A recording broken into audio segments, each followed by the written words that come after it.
has made some strides in the area of infrastructure and innovations, and has trained skilled manpower who are contributing their quota to the development of the nation and the world at large, but still believes a lot more can be done. I believe that the hosting of the 3 World Bank Africa Centers of Excellence for Development Impact, which are the KNUST Engineering Education Project KEEP, the Regional Water, Environmental and Sanitation Center, Kumasi Rest, the Regional Transport Research and Education Center, have been a blessing in helping to increase the number of postgraduate students and to draw the attention of college management to the importance of ensuring that the gains that have been made as a result of the funding by the World Bank are not eroded. The College of Engineering has for almost 2 years worked tirelessly on concept notes for the Endowment Fund and has engaged stakeholders, which have led to the mobilization of some money already. We are indebted to them for being the pioneer contributors, and the launch today allows all of us to be stakeholders of this great vision. Your generous contributions will lead us to the vision of the College of Engineering, which seeks to be the leading college of engineering in Africa by the next decade.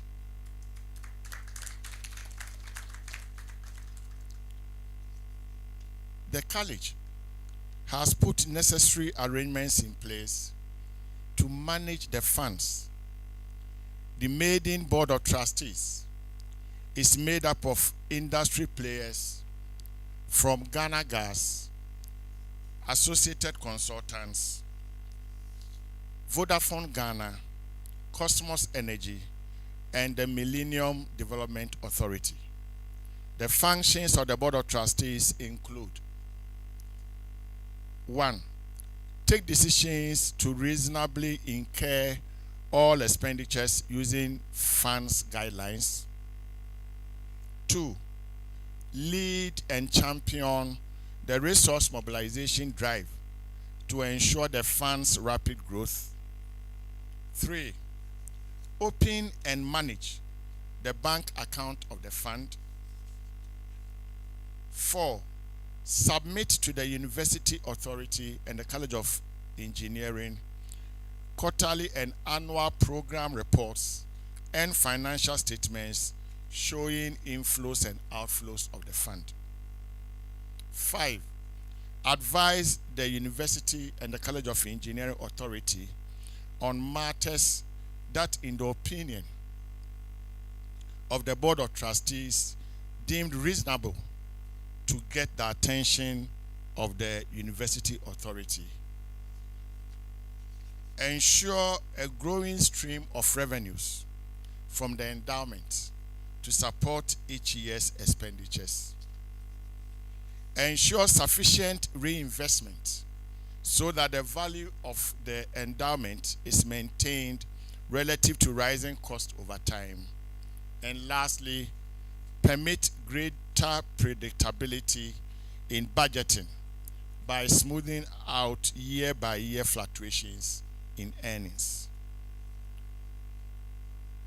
Besides the endowment fund activities, I would like to acknowledge the contribution of the Minister of Education to the development of the College of Engineering by providing funding through the GET Fund for a 36 million CD classroom and office complex, of which the first phase is now complete.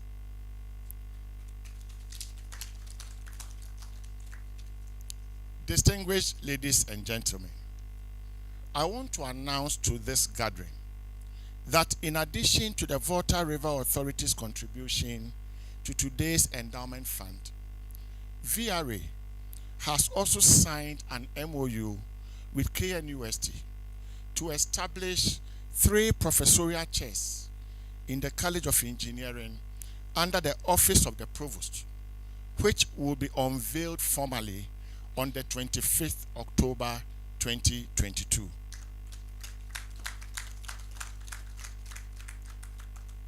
The total funding for the 3 endowed chairs intended to support research and postgraduate education in the energy and power sector is $900,000 in 3 years. We are indeed eternally grateful to VRA for such a grant. I also want to use this opportunity to inform all of you gathered there hearing that I exit as provost on October 31st, 2022. I want to thank the Honorable Minister for Education, our stakeholders, the Vice Chancellor and University Management, Deans and Faculty of the College of Engineering for the great support you gave me during my tenure. And I appeal that you give my successor, Professor Kwabena Brichum Nyako, the same support.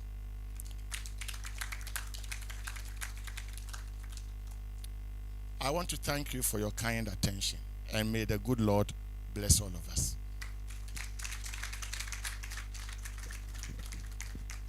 Oh, let's do it better for Prof.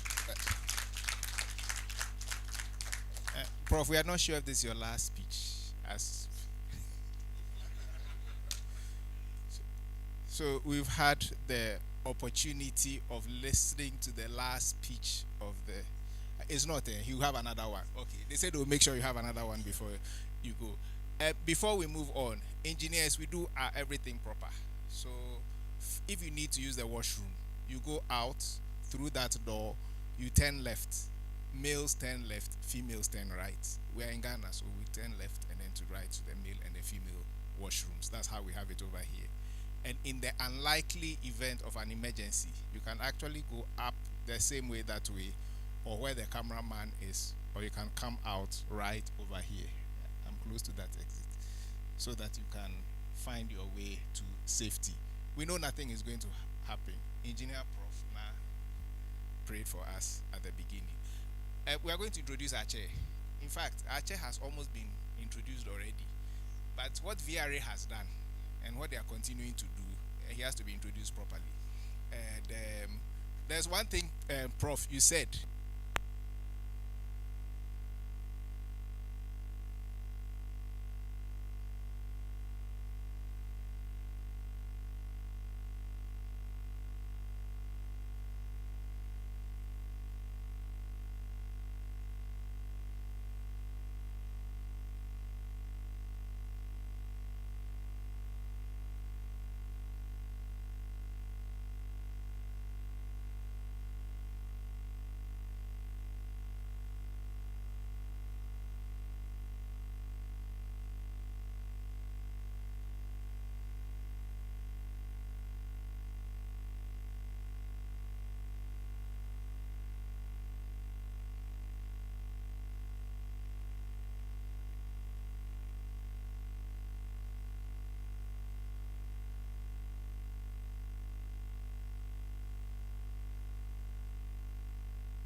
Please kindly permit me to stand on the established protocol.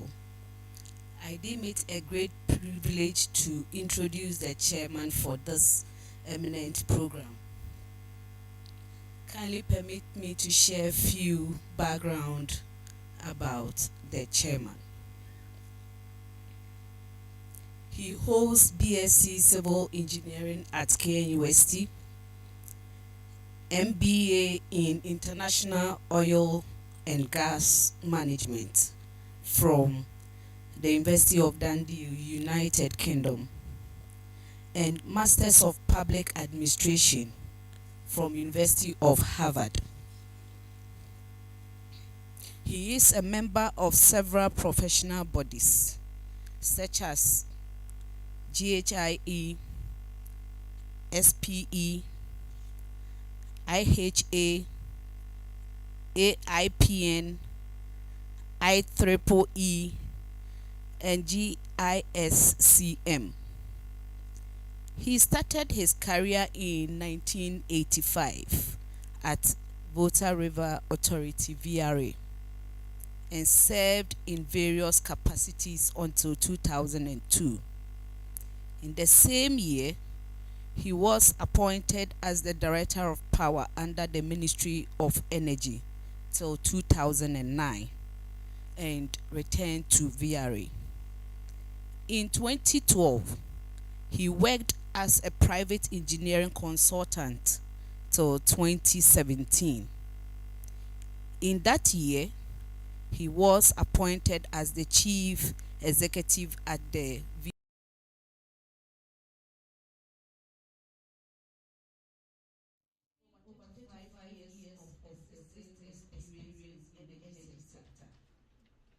with enormous contribution to national and international power system development. He has also been actively involved in several development projects such as the construction of the Breeder, as the 400 megawatt hydroelectricity dam. And he also contributed to the expansion of the private thermal plant from 220 to 330 megawatt capacity. Furthermore, he has also served on the technical committee of the Ghana government on the negotiating team of Balco agreement. Finally, he is recipient of highly respectable awards such as CEO of the Year as Public Sector 2021, Energy Personality of the Year 2021, and the CEO of the Year 2020 under the Sustainability and Social Investments. He has several achievements. Please kindly join me as we invite Engineer Emmanuel Edam.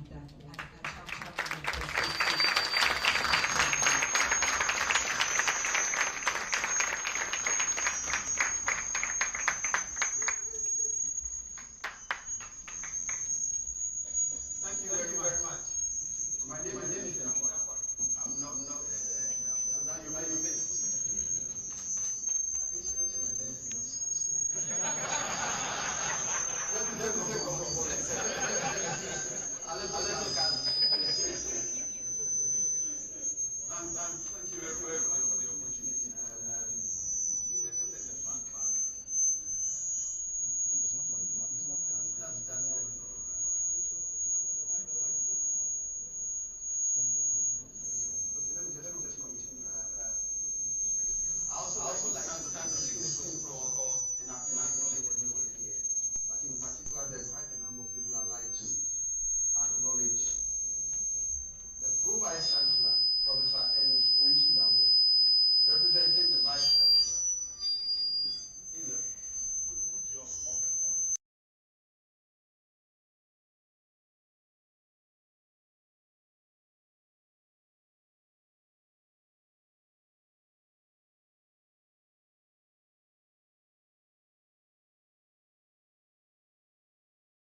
But while I have the floor, permit me to share a few thoughts with you. In the first place, please do me to congratulate the faculty and staff of the college. I always say college because it's ours, as you said. Faculty and staff of our college for their dedication in training and producing exceptional engineers who continue to impact the local and global engineering landscape. Please let's applaud the faculty. For several years in our history as a nation, the KNUST remained the only university that produced engineers in this country. My colleagues and I count ourselves as being among the lucky ones who graduated when KNUST had that status. All those who came after that, they are latter-day saints.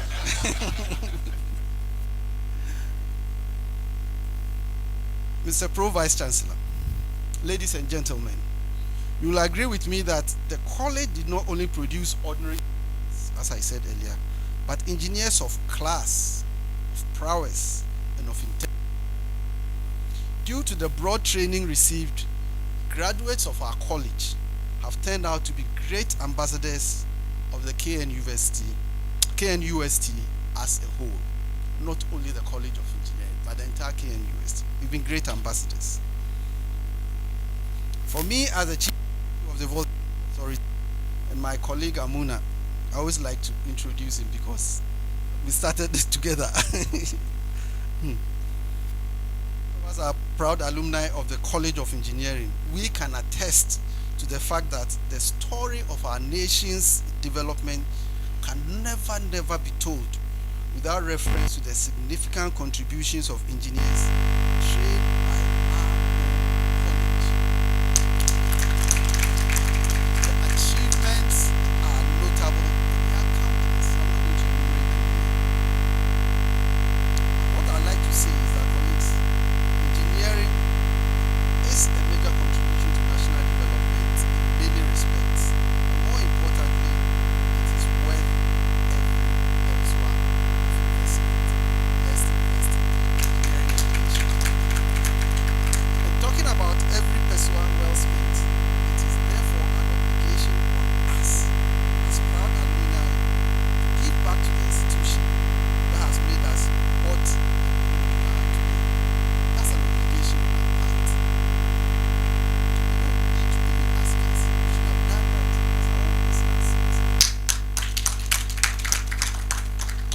And so for my colleagues who did not attend KNUST or the College of Engineering, for that matter, I'd like to tell you the return on investment for engineering education is more than enough.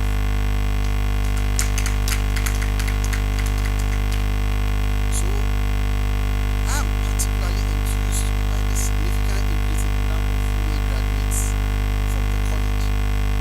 This, in my opinion, is in the right direction as it ensures that a healthy gender balance is created in what I consider to be the engineering ecosystem. It can't be all men, and I'm glad to see the number of women. They are not that many, but another is just half that.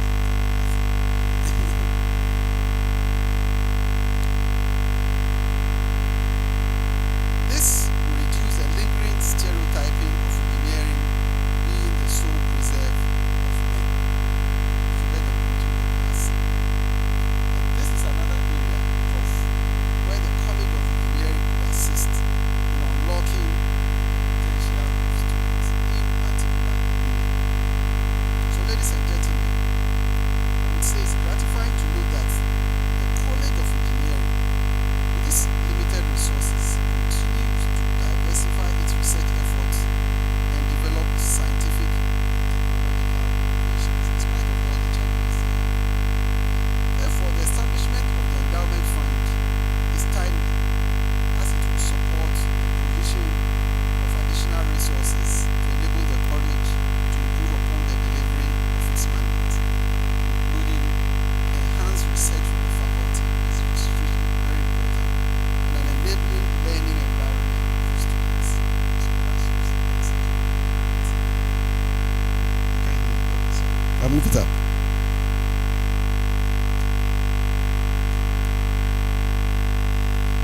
Therefore, by this, encouraging all individuals and institutions who have benefited directly or indirectly from the College of Engineering to contribute generously to this endowment fund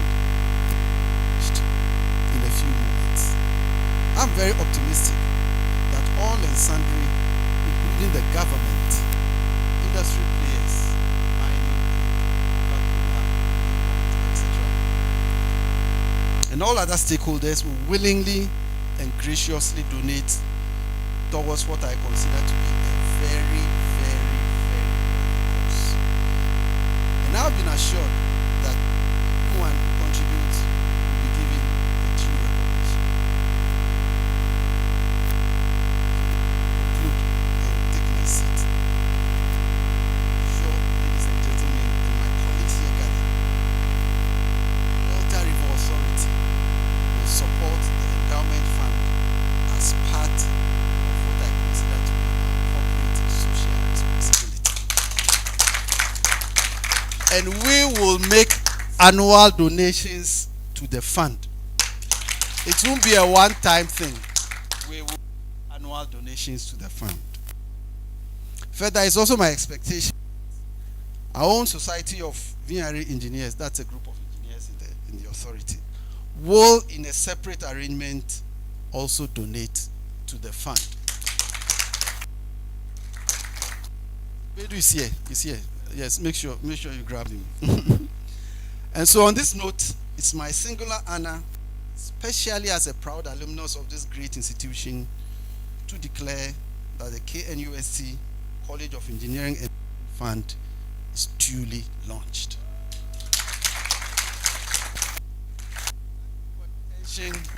And may God bless us all. I'm hopeful that we will raise $100 million cedis today. Thank you very much. Oh, when you hear 100 million cedis, you are supposed to clap properly. You are supposed to clap properly. You know, there's something I say when someone speaks, after a speech, when the person hasn't said anything, then you try to summarize, you know, to try and let people hear that the person said something. But this is a heartfelt speech from the chief executive of VRA. I think he deserves another big round of applause. And I will attempt to summarize, but the only thing I'll say is that he said it is our CSR. If you don't know what CSR is, it is corporate social responsibility.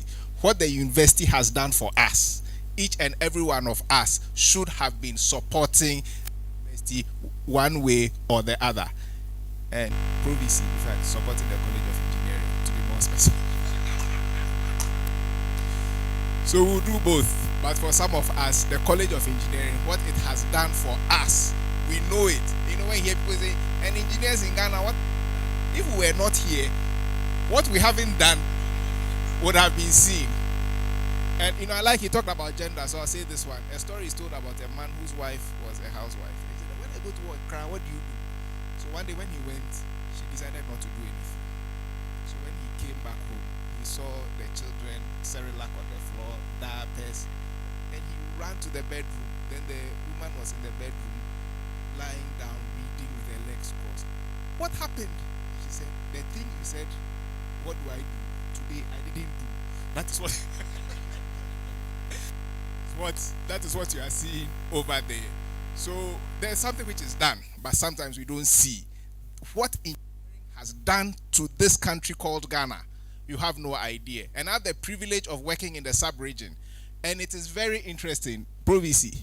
When I go to the other countries, it is amazing when you hear they are giving scholarship to the person to come to KNUST to study. They are giving scholarship to the person to College of Engineering to study. Those from the other countries in the sub-region, they come to KNUST as scholarship. And then we are sitting here when we can go to KNUST and we think we should go. Let's give KNUST another big round of applause. Please, I have a small challenge. Those who are here and those I'm supposed to introduce a, but I think everybody here is a dignitary. Who here is not a dignitary? Let me see your hand. Okay, so we are all dignitaries. So please, the acknowledgements that were done, as they say in Ghana, in fact, we borrowed it from Nigeria, all protocol observed. All observed. All dignitaries here duly acknowledged. Thank you all very much. we were just told who the the next provost of the college of coming here as the next. He's coming here as the project lead for KNUST College of Engineering and Education Project. Okay, so that is the capacity in which he's coming, not as provost. So incoming provost of the College of Engineering, Professor Kwabna Brichum Nyako. A big round of applause.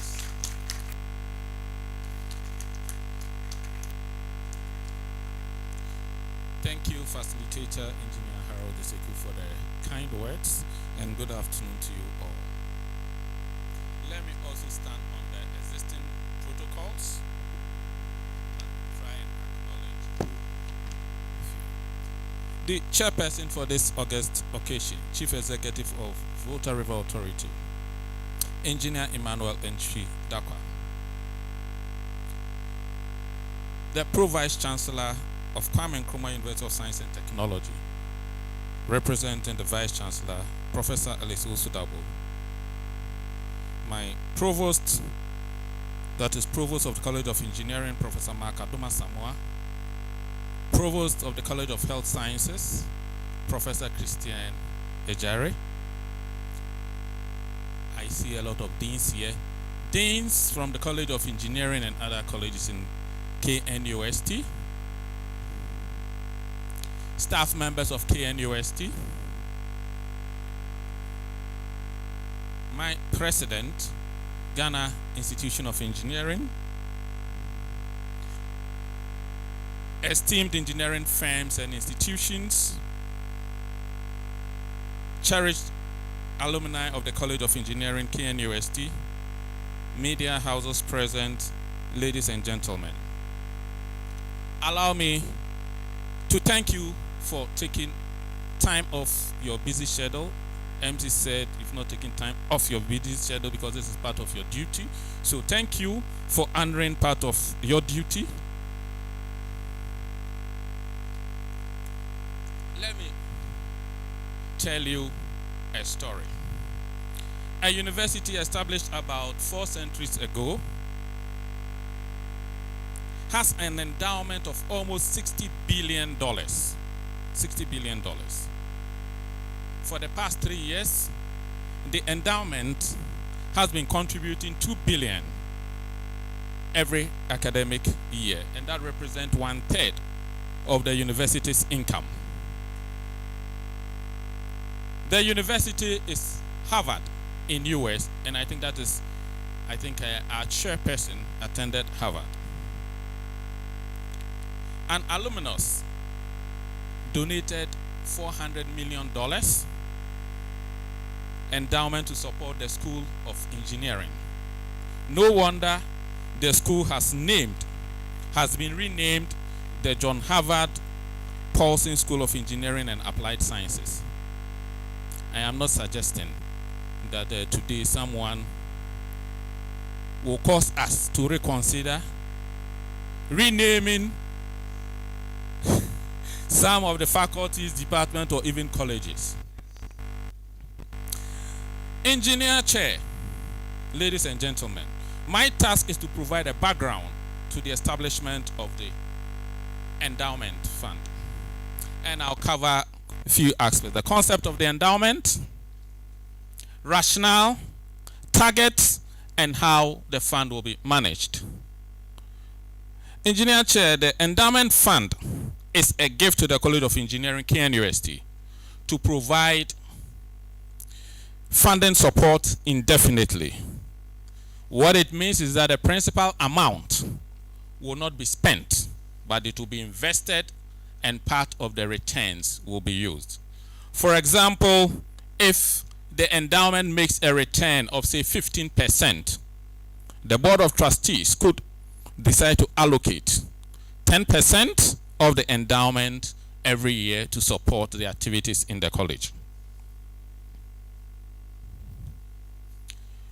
Why are we establishing this endowment fund? Fees in public universities, including KNUST, are generally low and subject to the approval by government. undergraduate engineering students pay about 2,000 Ghana cedis every year. And the year academic is made up of 2 semesters. This includes insurance, field trip, etc. What comes to support the academic activities are low. And as a university, we do struggle to get approval to increase our fees. As a result, the college cannot carry out some critical functions and activities that characterize world-class universities. Just to mention a few, we are unable to provide financial aid to attract students and also to even support needy students. We are unable to provide seed grants for faculty members. Why am I saying this? In other places, as soon as you join as a faculty member, you get seed funding to start your research. We are unable to support efforts to commercialize our research and innovations, primarily due to funding limitations. I remember one of the deans came to me requesting for 28,000 Ghana cedis to support his project students, because they've come up with something interesting, an industrial shredder that institutions can use. And I asked, Professor Dean, why can't you get it from your faculty funds? And he says it is difficult, and even if he has funds, if you do it for one student, we have hundreds of students undertaking their project. He will have to do it for all of them. We also have to provide classrooms, libraries, research laboratories, etc.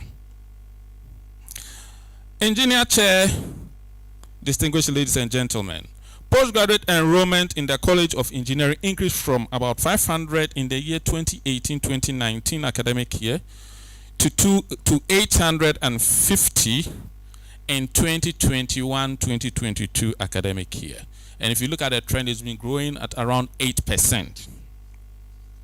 One of the reasons contributing to the growth is the fact that the college is hosting 3 World Bank Centers of Excellence. So thanks to the provost for securing these projects for the college.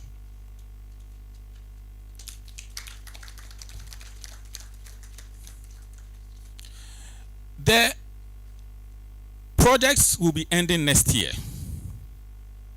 The projects gave us funds, so we were able to give out scholarships. And because we were giving out scholarships, we could attract students. The project will be ending next year. How do we continue attracting postgraduate students? As a college, we believe that postgraduate education, the research coming out of the postgraduate work, is very important to address our developmental challenges.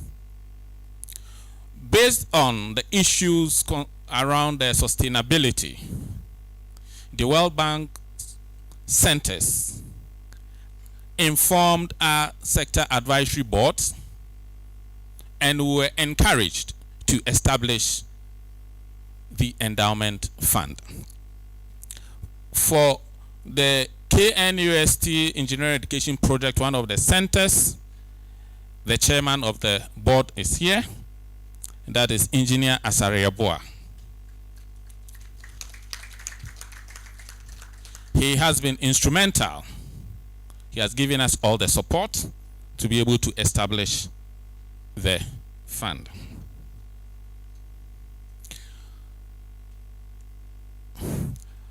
Engineer Chair, I want to assure you that the funds will be in safe hands, because we have a board of trustees that is chaired by our own engineer Asariaboa, who is a board chair of Associated Consult. We also have our own engineer Muna, who is with the MIDA project. We also have engineer Dr. Ben Asante, Chief Executive of Ghana Gas. We also have engineer Mrs. Patricia Obunai, Chief Executive of Vodafone. Engineer Nana Joe Mensah, Country Manager, Cosmos Ghana. Dr. Kwesi Enin, Board Chair, Ghana Atomic Energy Commission. Engineer Dr. Victor Atiemo Obin, retiree with the Dow Chemical Company in US. They are on the board of trustees. And we can assure you that the fund will be well managed. Engineer Chair, distinguished ladies and gentlemen, all world-class universities have endowment funds to provide stable funding sources to support education, research, and innovation to produce graduates who are ready for the job market today, for the future jobs, and also to create businesses. KNUST College of Engineering is not an exception. That is why we also have an endowment fund. I'm confident that with the support of all, the government of Ghana, industry, professional bodies, we have the Ghana Institution of Engineering here with us, alumni and friends of the College of Engineering, we will make the endowment fund a reality, and it will support the activities of the College of Engineering, KNUST. Thank you for your attention, and God bless us.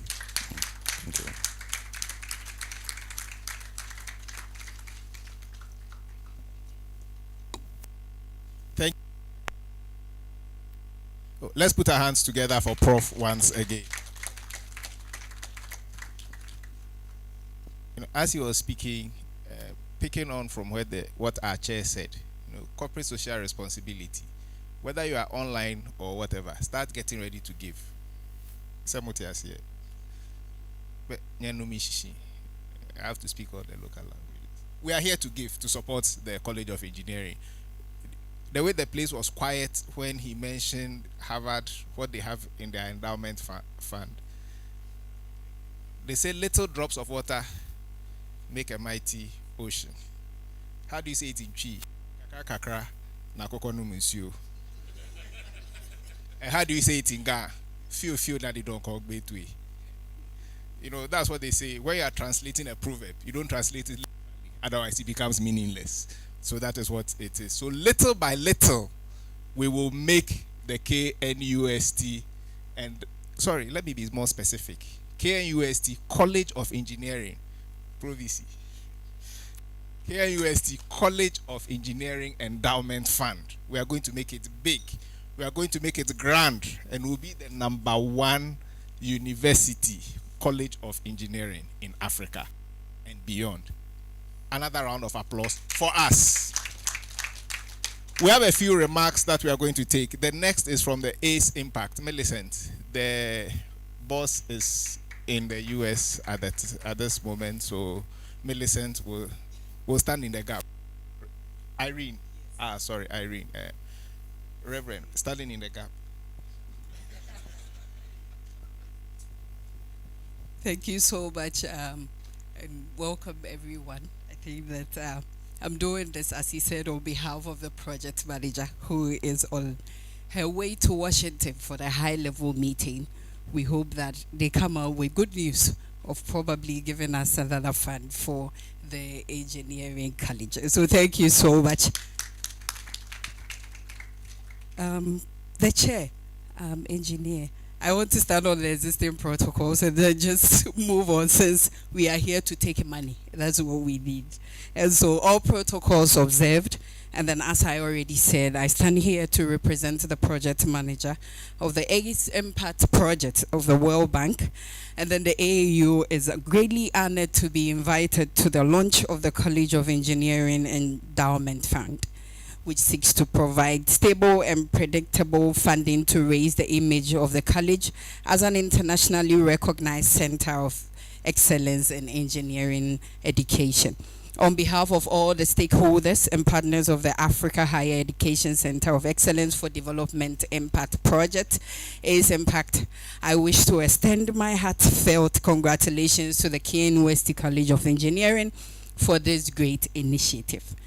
And so for the ACE Impact Project for the last year, 4 years, the initiative have been supporting higher education institutions, especially those in the STEM field, environment, agriculture, applied social science, education, health, across all the 11 centers, participating centers, which Ghana is part, in which we are lucky to have KNUST College of Engineering, which is KEEP, which we call KEEP, is part of it. And so today we are delighted to see that the KEEP is already taking great steps in putting together activities towards sustainability of the center, which would ensure continuity even after the project ends in 2024. I think that the incoming, he said it, that 2023, but I think that we all know what happened with the coronavirus and everything, and so we are extending to 2024.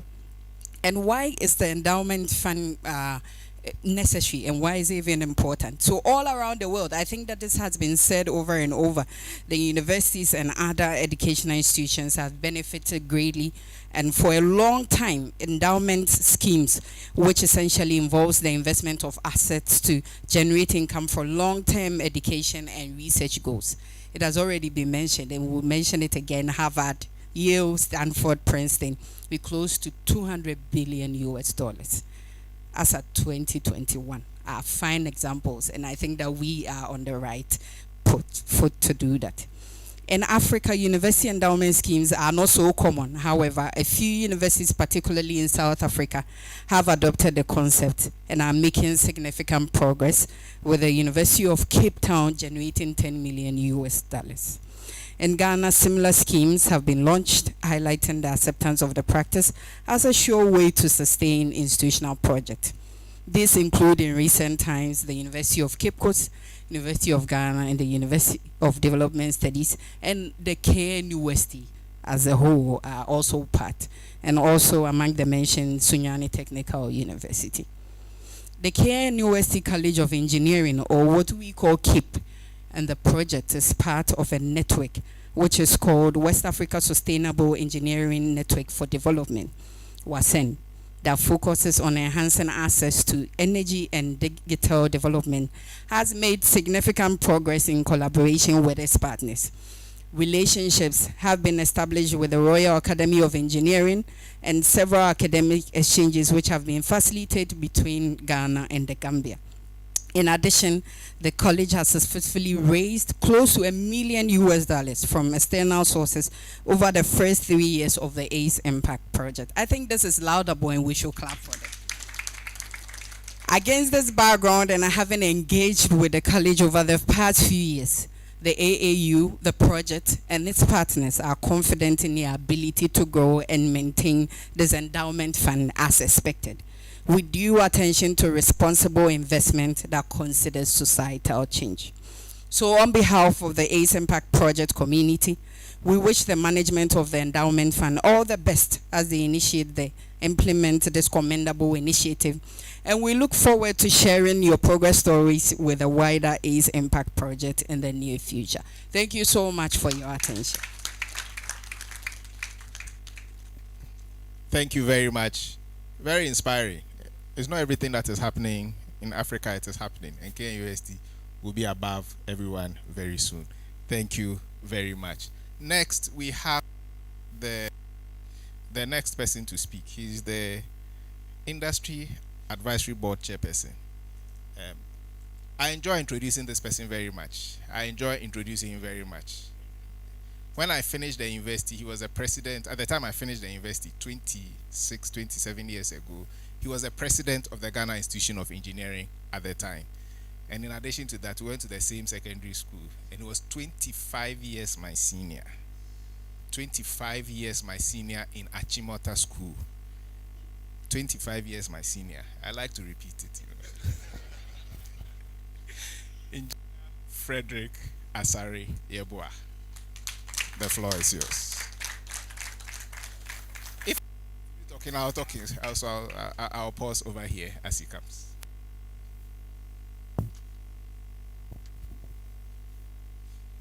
Good afternoon. Good afternoon, everybody. Well, it's been said that everybody stays on the protocols already observed, but I wish to at least acknowledge a few of them who are here with us.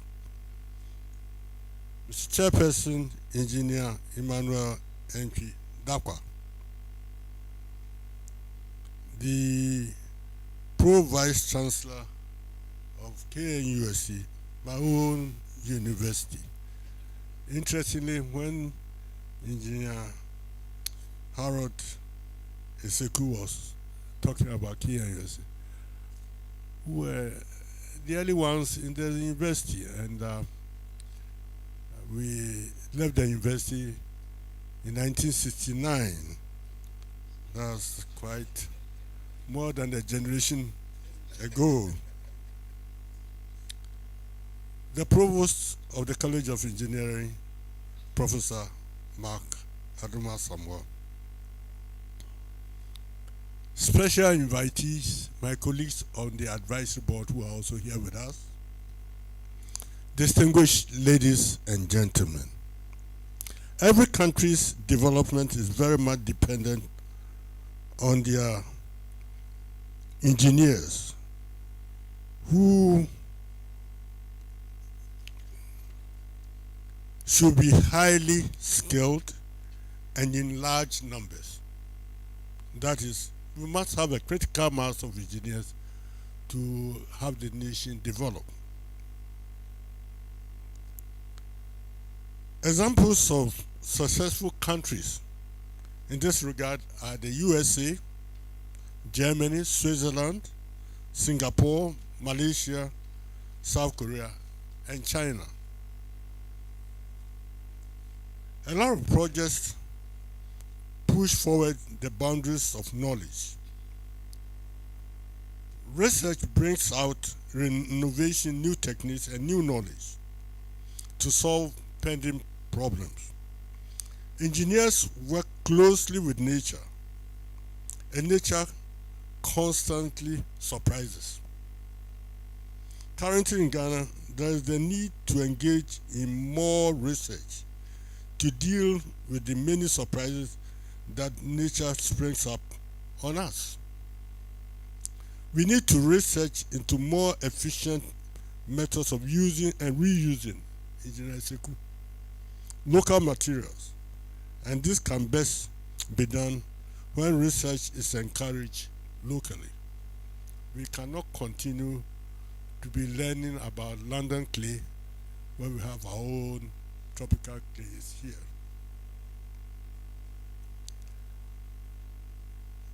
It is therefore necessary to encourage locally and effective research done at the postgraduate level. You can only do research effectively at the postgraduate level. Indeed, a university is not worth its name if it does not have postgraduate level education. And the staff of the universities actually depend on the amount of research that they do to get their own promotion. Therefore, the need for postgraduate training in engineering in Ghana cannot be overemphasized. World Bank, noting that, sponsored Africa Center of Excellence at the KNUSC College of Engineering with about $5 million funding. The target of the Africa Center of Excellence project, namely the KNUSC College of Engineering Education project, amongst the other ones, I'm not leaving you out, Reverend, is to train 75 PhDs and more than over 100 master's degree students within a period of 5 years. KNUST put in place 2 boards, namely the Industrial Advisory Board and the Scientific Advisory Board, to monitor and advise on the implementation of the project. As the chairperson of the Industry Advisory Board, I do confirm that the program has been successful so far, but there's the need to sustain it. Current funding will be exhausted over the planned period. Therefore, it is imperative that we put in place a new mechanism to generate funds to run the center after the exhaustion of the current funding. The Industrial Advisory Board thus welcomed the idea to establish an endowment fund for KNUST College of Engineering. The college plans to establish linkages to public and private sector organizations that principally employ engineers to produce a database of alumni of KNUST, College of Engineering, and to reach out to individuals to contribute to the fund. That's why we are all here. On the establishment of the fund, the college will appoint a board of trustees. You must have heard about that. The board would ensure that donations to the fund are soundly invested to secure long-term sustainability. Develop guidelines to manage the funds. Lead and champion the resource mobilization drive to ensure the fund's rapid growth. Open and manage bank accounts of the fund. Submit, it's important, to the college quarterly reports of the operations of the fund. And advise the college on any matter that, in the opinion of the board, is deemed reasonable to get their attention. The use of the funds. The use of the funds is to carry out the following among others: improve the quality of postgraduate programs by the provision of infrastructure to support research, teaching, and learning. Provide teaching resources, laboratory equipment, workshops, and student projects of an educational nature. Expand access to postgraduate programs by the provision of scholarship to attract brilliant postgraduate students. Support activities in the College of Engineering that will enhance engineering research, innovation, and education. And other purposes as the board shall consider appropriate. The College Endowment Fund is a laudable program, and I would encourage all and sundry to donate to it. Thank you very much. Thank you.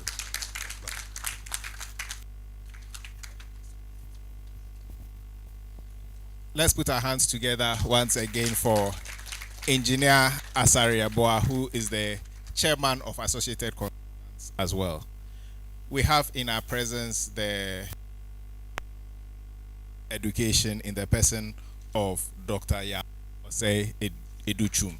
Let's give him a round of applause. Honorable Minister, we are very glad to have you in our presence today. I don't know if you went to KNUST. Thank you very much. Thank you very much. Thank you very much. Those who to KNUST, busy schedule to come here. But since you went to KNUST, we are happy to have you in our midst. We are happy to have you in our midst. We are not going to talk about your busy schedule today. I hope you accept that one. Thank you very much. In spite of that, we'll have to listen to him since he has another appointment almost immediately from here. So let's put our hands together as we invite the Honorable Minister, Dr. Yao Educhum, to give us his address. Oh, let's put our hands together for the... If he didn't go to KNUST, the second one would... Don't do this to those who went to Legon.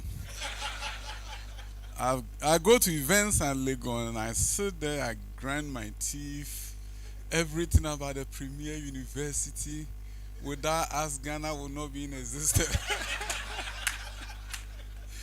And the moment you start saying we produce the engineers, oh, fitter. So I feel at home coming to a KNUST event. There are things that I can say here that I cannot say at the other university.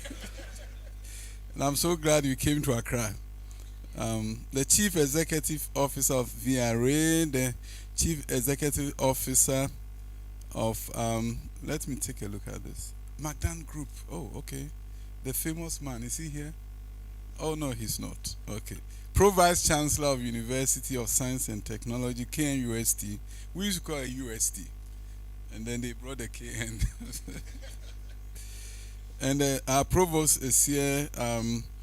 We also are happy to have directors of various institutes and deans of colleges and universities, various colleges on campus. When we were there, the only college we had was the College of Arts. There was no other college. Now they have so many colleges.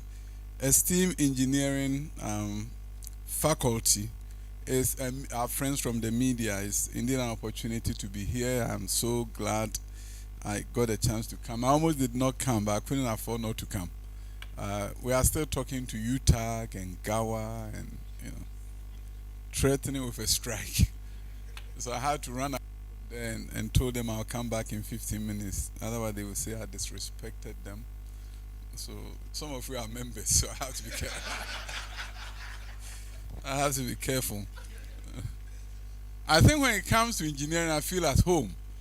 Probably I should have become an engineer because I just love engineering. See, these are problem solvers. The only people that you can train through memorization. Because they'll be called upon to create something. And the highest level of learning is creation.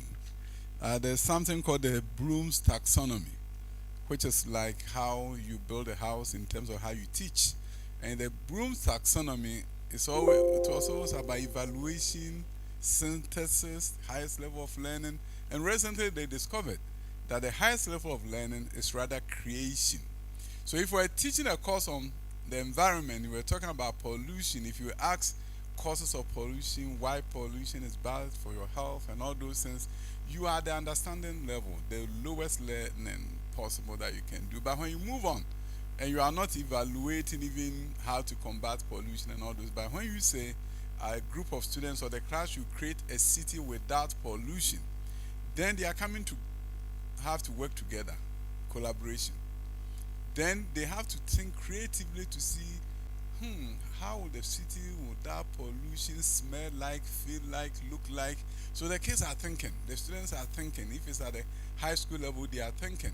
And then you are improving their critical thinking skills. So they are doing collaboration, they are being creative, you're improving critical thinking skills, and because they have to do presentation, you are improving their communication skills.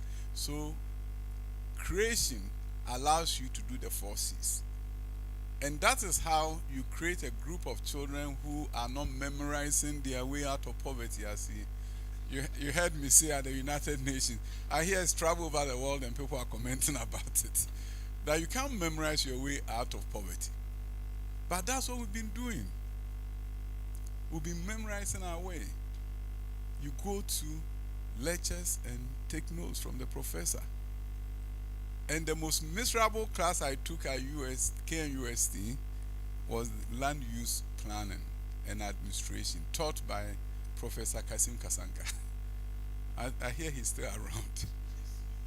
And I struggled, never got an A from that class because you had to memorize to get an A. There's a very good friend of mine, the media may be catching it, so I won't mention his name. Before we write land use administration exams, he will come, putting his hand in his hair, almost developing dreadlock, and he will descend from the rooftop of Unity Hall. He won't talk to anybody. And he was he was one of the few people who always got A in land use because he could memorize everything. I was miserable. Because I couldn't memorize. But I could, when it comes to law, land economy, we did law every semester. when it's time for exams and it's law, they come to my room and I was the king. I have to explain it to them because we were not memorizing.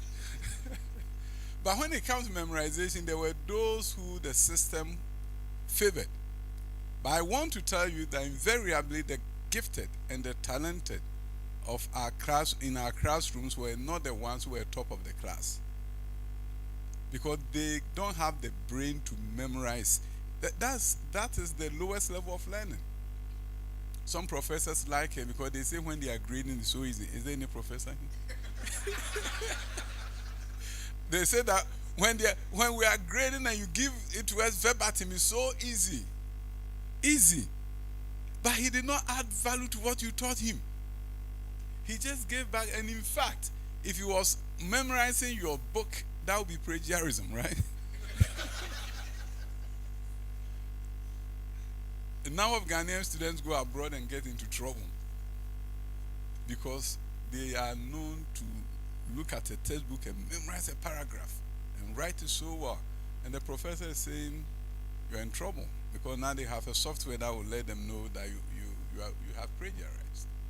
So we've been plagiarizing our way through high school, but it was acceptable. Now we've come to a time that we have come to the realization that that kind of education system will never give us the kind of people that we need to transform our country. More especially when we borrowed a system from the US, junior high school, senior high school, and we did not intend to make the junior high school a high school. So in our law, we say the junior high school is part of basic. That is why we've left them in the old middle school buildings. We've never provided them a library, never given them a science lab, effectively operating a 3-year secondary education regime in this country. The only Anglophone country, West Africa, that does 3-year secondary education. Liberia has 6 years. From primary school, you go to secondary. Nigeria has 6 years. From primary, you go to secondary. We did 7 years. So those of you who were lucky to go to Prempeh College and Opokuware, right? You have 7 years of quality Prempeh education, and your nephews have 3 years. So that means you are better off than them. Those generations that came after us, worse off. So no wonder you complain at the universities that they are not doing well. They didn't get 7 years, they got 3. And we've never turned back after the 1987 education reform, creating the weakest link in our education system, which is junior high school. Junior high schools in the US have libraries, they have science lab, they are part of secondary, even though they may not be on the same campus. In Nigeria, they have 6 years continuous. You start from primary stage, you go to Form 1, start biology, chemistry, and physics. They use 6 years in completing biology and chemistry. And that is why in the Awasi exam, they are doing way better in sciences than us. So we have a system that is not, in terms of the lower secondary, the quality is not there. And then we also decided that, we don't need logic and reasoning. Remember the A-level logic? Somebody is talking and you're able to say, oh, that is fallacy of appealing to authority. So you can sit there watching TV and you are marking the fallacies, right? Now the children don't know the fallacy of appealing to authority. So wherever the media says is great. Wherever people say, they are not challenging it. Because in the US system, they don't do logic, but they ensure that you use the Bloom's taxonomy in your lesson planning. So though explicitly they are not doing logic, but you are doing logic through all your classes. We borrowed that system and jettisoned the British system that said we should teach logic and reason at the sixth form. So that every Ghanaian, once you pass through sixth form, can really analyze things that people are saying and be able to say, no. What you are telling me cannot be the truth. And you may even say, this is what you are doing. We took that out. We did not use the new Bloom taxonomy in really creating our lesson plans. And on top of it, we have West Africa Examination Council who are determining our future. Because in education, they say that we have curriculum, instruction, and assessment. We believe that you develop the curriculum, you do the instruction, and then you assess. But it's not in practice. Assessment comes first. People are looking at the exams that the students are going to write, and they look at how do you teach so that they can pass the exam. So if your exams lend itself to memorization, as we know, WAEC, that's why past questions and other things, because you memorize, you're a good person memorizing, you pass the WAEC exams with A1. You get to the university, then you're in trouble. So there are challenges. The only ray of hope is when you channel students through engineering, then that way you avoid all the root memory. How can you do robotics through memorization? It's not possible. So short term, long term, improving STEM education is key to our transformation. But that is not to say that you leave the arts out. So essentially you are looking at STEAM. So students are doing physics, chemistry, biology. There's no reason you should do integrated science. During our time, those who were doing biology, physics, and chemistry, were you doing general science? Were we? No. But what we still do, we're going to take that away to leave room so that the scientist can also do 1 year of music and can do visual arts so that they can be more creative. If you want to be engineer, the first time you are doing drawing should not be at the university. It should begin from high school. So that even engineering drawing doesn't become a necessity. So I know the reason why I came here is to launch your program. But I'm making a case that you are doing something right, so people should donate.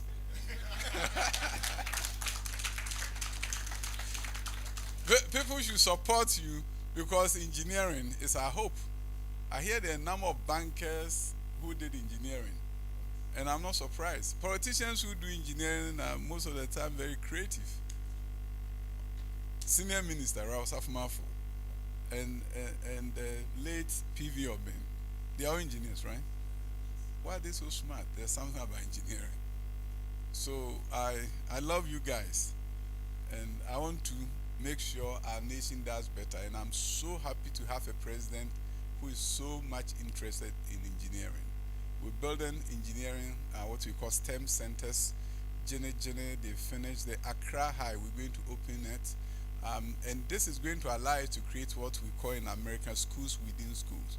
What it means is that you have engineering academy, you have students who do computer engineering, they who do aviation, and they are doing all that in high school to expose them to engineering. And once we're able to do that, they get to the university and they're exposed. If they decide to pursue engineering, they don't walk into the engineering class with no idea. We want to make sure that we get more high schools producing more engineering students. As we speak now, I think Fancy Peme stop. They send more engineering students to KNUST than any other university, high school.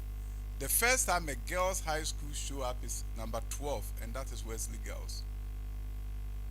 So we have to begin to take a look at how do we get more women to be part of the engineering fraternity. And what we are doing now is that we're building more single-sex STEM schools. First one that we've opened is in my famous constituency, Bosomchu. So we have Bosomchu girls, and they are making waves. You go there, everybody wants to visit them. Visited from Belgium, they see them online, they want to come to the school and see why the students are so excited there. What's going there has convinced me that we need to do more. Within the next 2 weeks, we are cutting salt for the construction of another STEM school for girls at Pong Katamanso. And then another one is at the campus of Kumasi Girls. But we are actually taking about 10 acres of their land to build another girls STEM schools, and all that will be burden, getting students from across the country to go there. And then existing schools are being retooled. Wesley Girls, we just built 6 science labs for them. I showed the images on Good Evening Ghana. The next day, there is this old girl who wrote, "Oh, look at the minister taking credit for the work of the old girls." I said, "Are you serious? You guys don't trust us that much." They don't think They don't think politicians can do anything good. So even when you do it and you're talking about it, they say, oh, you are taking credit for the work of the old girls. What I heard later on was that the old girls have gone to rehab some science labs. But this was a building that has been sitting there since 2014. They built it, but there was no equipment. We brought in some South Africans. They built the lab beautifully, put in equipment, and now they have 6 science labs. Our goal is to make sure selected schools have 12 science labs. Because we want the science teachers to be in those spaces, and that is their classroom. So every day they can do lab, if they choose to. It shouldn't be a situation where Form 1 students don't go to the lab. So bottom line is that we want to ensure that Ghana increase our gross tertiary enrollment ratio. We are now 20%. Mauritius is 40%. Our numbers are not good, but we are still one of the best in sub-Saharan Africa. And that is where the challenge is for us. We are caught up in what I call the African mediocrity syndrome. Yeah, compare yourself to Sierra Leone and you are super excited. Recently, I landed at the domestic airport, Kotoka, and there were some guys behind me and they were giggling and laughing. I was curious. I wanted to eavesdrop on them and hear what they were saying. And I heard them say, oh, Ghana is blessed. Ghana, we are so blessed. Look at our domestic airport. This is better than the international airport of Niger. They were so happy. And I was saying to myself, guys, can you, if I could talk to you, I said, can you please compare international airport to that of Dubai? And if you could do that, would you be happy? So somehow Ghana can do more, but we're doing the conformity. I emphatically am a prison around. Because you see, when you are in jail, in prison, somebody comes and say, how many years are you coming in for? You say 50. And yours is 2 years. Oh. So based on that, you don't get sad because. And then one day somebody coming for life, right? And then you say, oh God, I thank you. So in Ghana, invariably we thank God for Ghana because, hey, Ghana, Nyame Israel.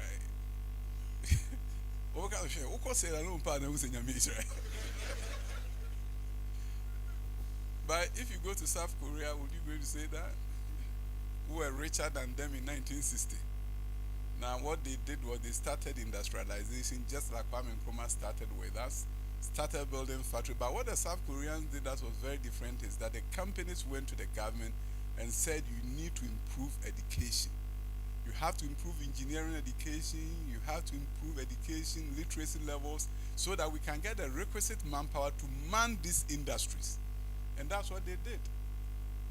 So we've gone through the first industrial revolution, the second, the third, and now the fourth.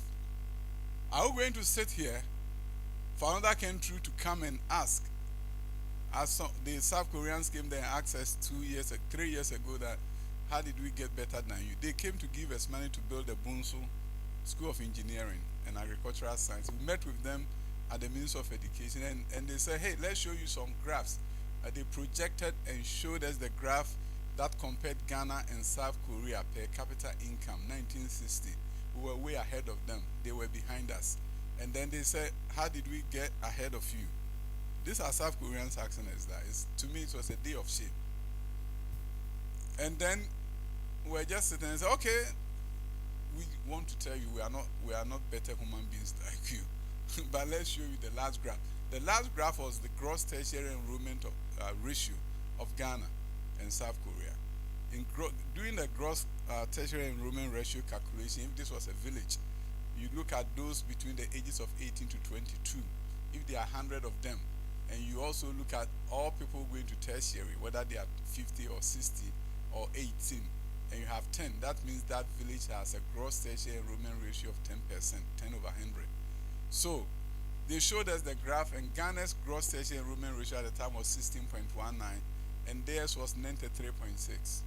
And they told us the reason why we are here to give you money to build the Bunsu University is that if you don't improve tertiary, you are not going to be like us.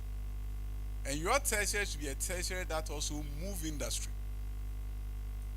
as they did, supporting the chaebols, the 20 companies that they selected to support, Samsung and all of them, and then train the engineers for them, train the TV specialists for them, and move their country forward in such a way that their story is second to none.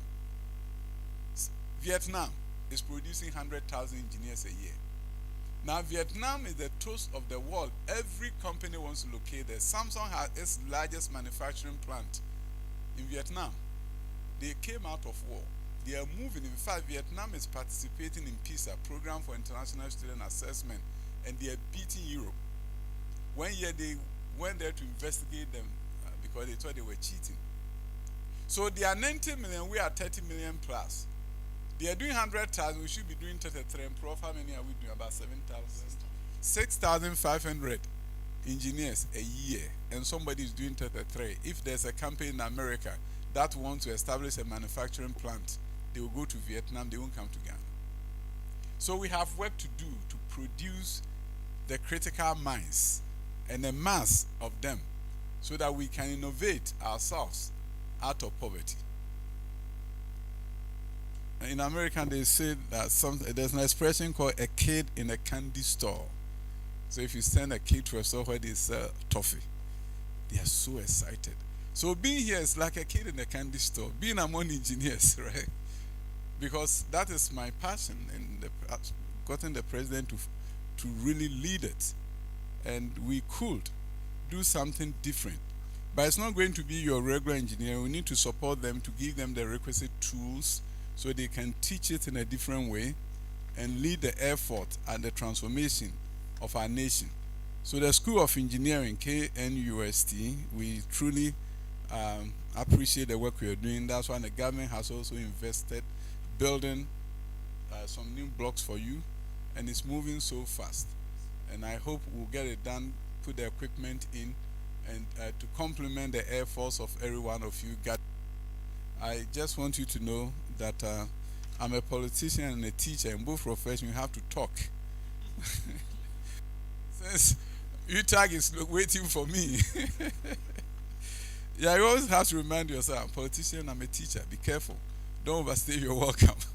Because, some people have lost their parliamentary seats because their constituents didn't see them talking on TV. And if you're a teacher, you naturally like to talk. So all the time, you're a teacher, you're a politician, be careful. So I'm reminding myself that I don't have to do more talking, because I'm preaching to the choir. When I talk about the virtues of engineers and what you guys do, I'm preaching to the choir, because you guys know already. But I need to really commend you for what you are doing. All those who are gathered here, various associations, individuals who have distinguished yourselves and supporting this nation and leading this nation, I know and I believe that you really want to have more children becoming like you. One day you no longer be on the stage. And how do you make sure other children follow you?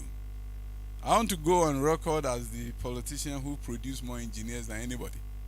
So in my constituency of Tari, who was visited by 100 engineers, I thought I was going to do that in 10 years. Then the first year, so many students applied. We checked, and they were from Osumtwe. The second year, so many applied. And now hit 100.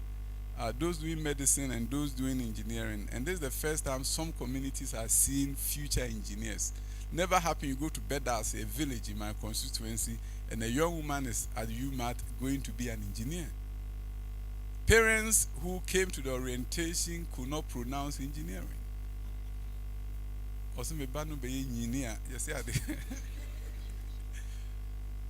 And I'm looking for internships and other opportunities for them.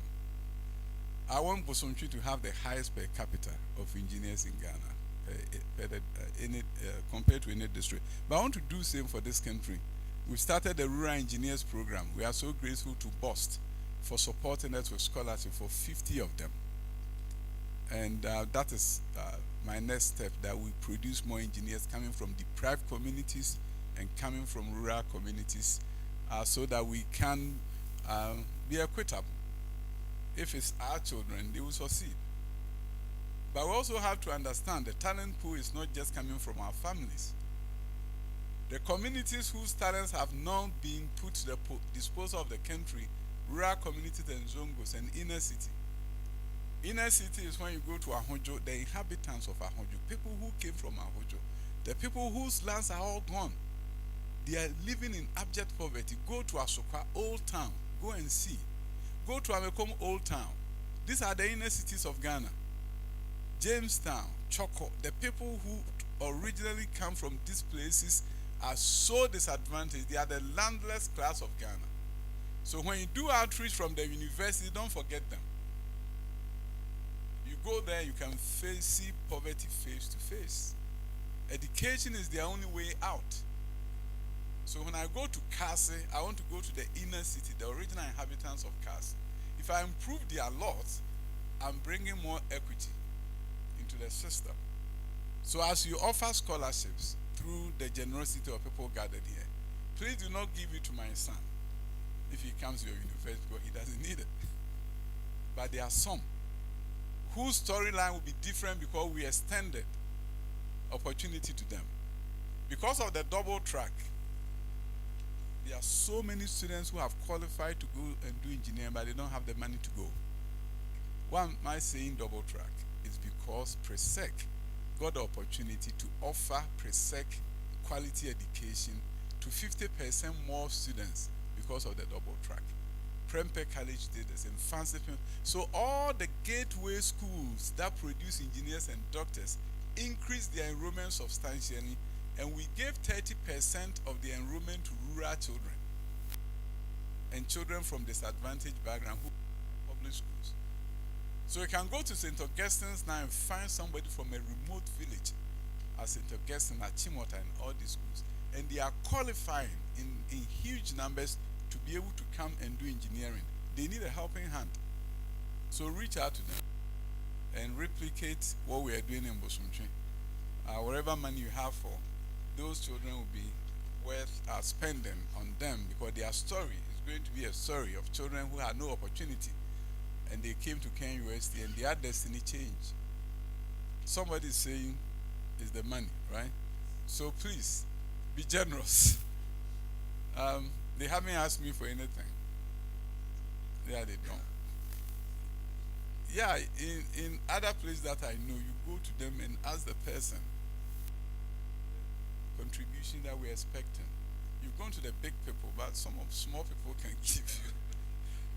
So you do, your development person go and say, Minister, we have categories of sponsors. We have the platinum, gold, silver, bronze, and each of these categories, if you can hit up, your name will be on some wall at the university.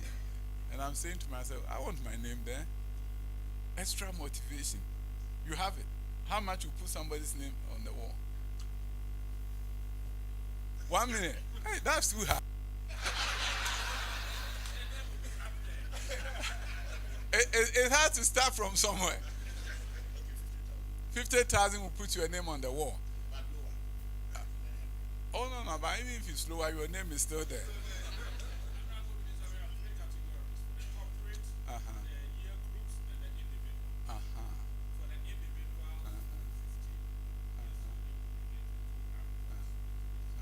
Okay. Start something lower and get more and let people feel like they are part of the story. One day they can take their grandchildren there. Or if they don't, the grandpa's happy. Grandpa may not be alive, but because the name is there, that may be the happiest day for the child. That I saw his name there, and he contributed to the KNUST School of Engineering. I will make a contribution, but come to me. I will make a contribution. I mean, I'm spending so much, but I'll make. Yeah, I pay about 700,000 cedis a year for fees, but I'm happy that I'm also building a residential hall, soliciting donations. People are giving money to me. At UMAT, I'm building an engineering hall for all students from Bosumtwe and other rural communities that will go to UMAT. My whole goal is to make sure that if I can do that, it means The students who are going there, even after I end my scholarship program, will get 50% scholarship because accommodation will be free. And I'm actually encouraging a lot of people to look into it. This assembly should be looking into it. If they build halls of residence for students going to pursue engineering from their constituencies, the more will be coming because they've cut down the cost of education by 50%. So it's that a message that I really want to encourage people to do. So if they come to you, they want to build a hall of residence to support students from their area, it's good. So that together we can create a new Ghanaian workforce who can truly make education transformative. I believe that the better days of our nation is ahead of us. In spite of the challenges, I spend 20% of my time 80% of my time is how do I transform this education system so that it can truly serve its purpose of changing the fortunes of our nation called Ghana. So we need your help. Contribute.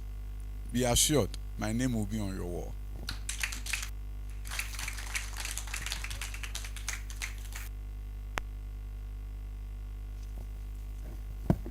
Let's put our hand on Honorable Minister. You know, I almost said honorable engineer, but okay, so honorary president, please. When he has one hall in KNUST, they will make him an honorary engineer. Not yet. So I'm on the council of the Ghana Institution of Engineering, so I'm coordinating with my president. We'll see what we'll do. But for keep also, we don't want your name at the bottom. We want your name here up. So, honorable. Say, sir. That is about 50,000. So thank you very much, Honorable Minister. The minister has to leave, as he said, quickly as he's going out. A few of us, the dignitaries here, will go out and then take a picture with him. We are all dignitaries, Mom. We are all dignitaries. But in this case, okay, so the UTAC people will go with him so that whilst they are taking the picture, they can talk to him as well. So, Honorable Minister.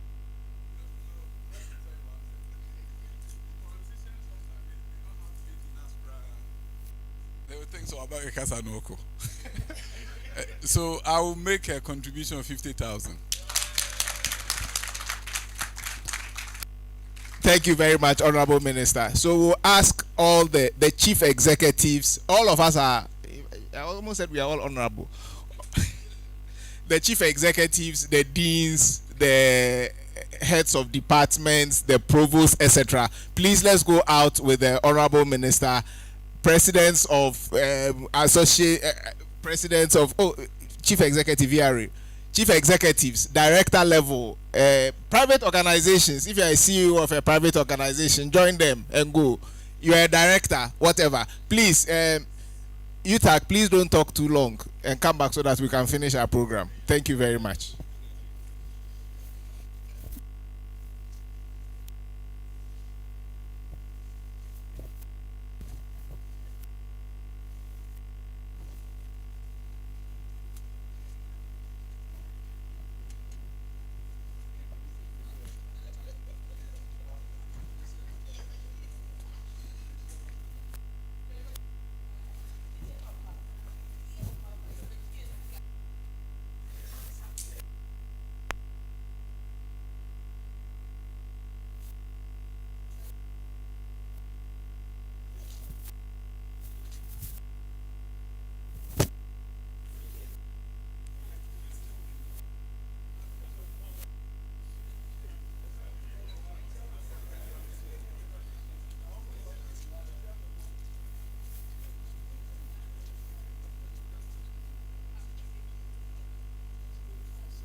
Our program is continuing.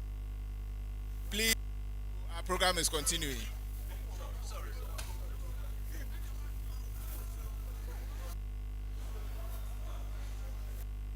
Program is continuing. Our program is.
Okay, so our high table is here.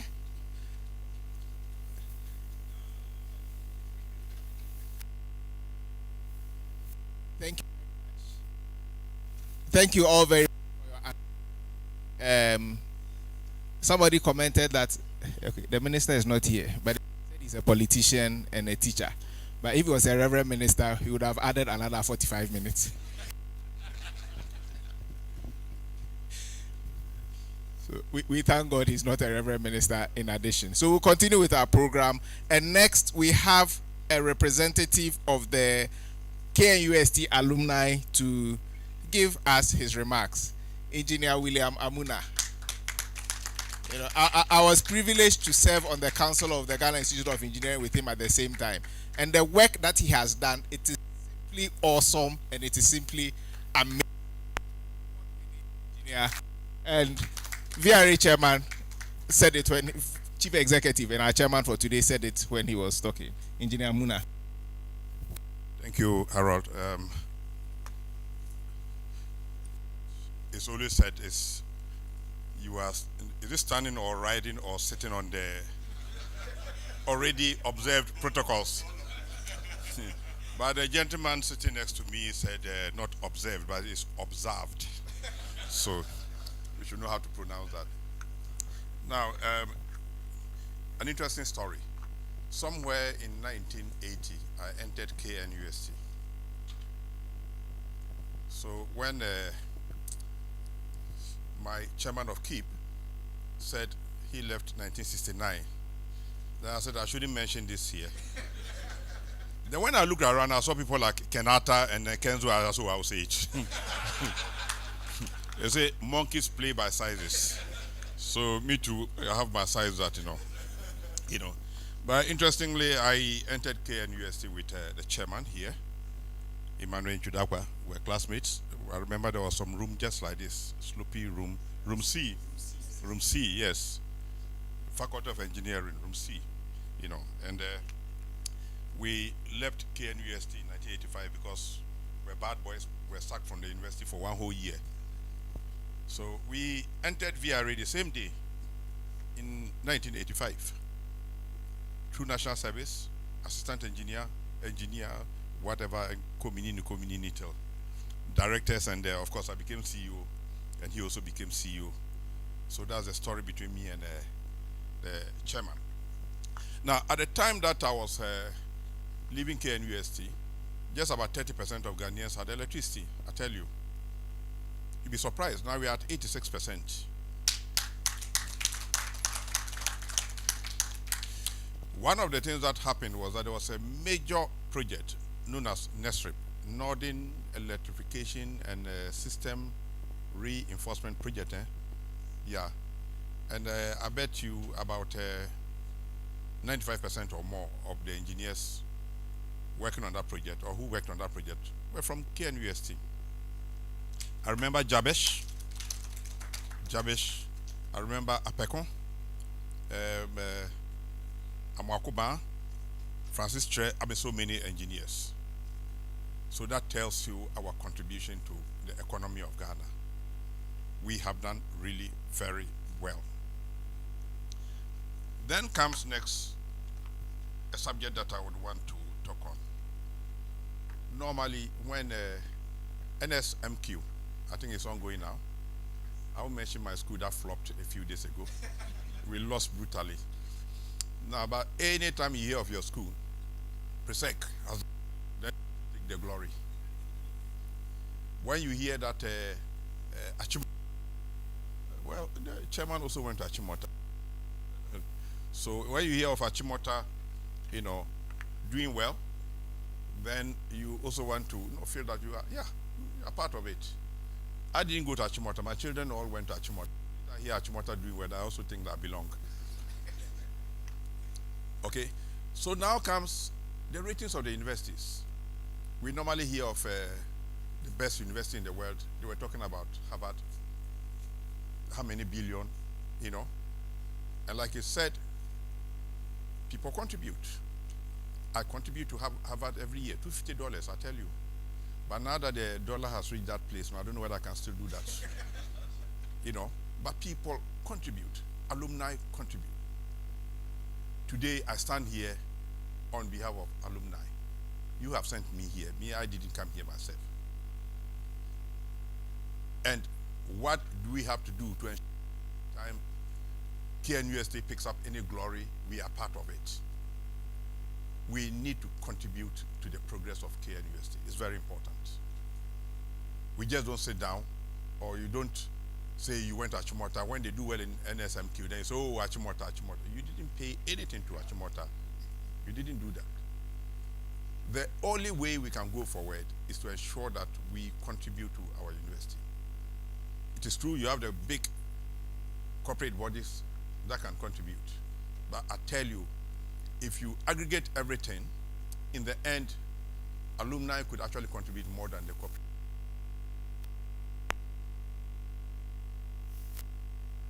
You shouldn't just be going to the class pages, what's sending the funny jokes, and then all those things. We should find a way of mobilizing. I saw in the list some year groups. Yeah, some year groups. Your year group, excellent, Harold. Can you retaliate? Do it again. Okay? And that will encourage all other groups to do that. I am also going to push my classmates to do that. So now, how many are we here? Virtually everybody was in KNUST. Can we go back to our year groups, to our class groups? Let's find people to just bring the little that you can bring. Let's get a way of getting into the University College of Engineering to ensure that they have very good labs. Like the chairman said, we also want to encourage women. When I was CEO, 1/4 of the engineers I recruited were ladies. And so the first batch, 40 are recruited. When they finished their training and they went through the exams, the overall best was a lady.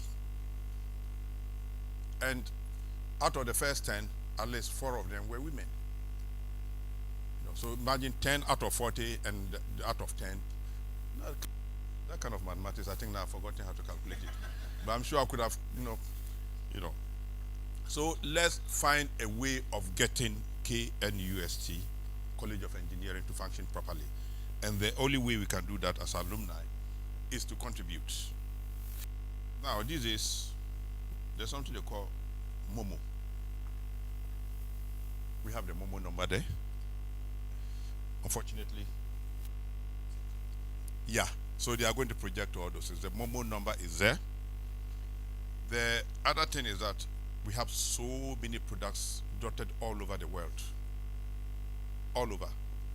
I'm sure even if you go to Greenland, you'll find an engineer who was trained in KNUST.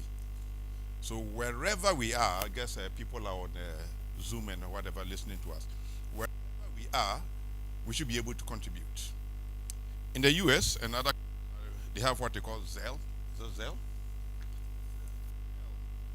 Yes, I don't think we have a Zelle account yet, but I guess we can work towards that.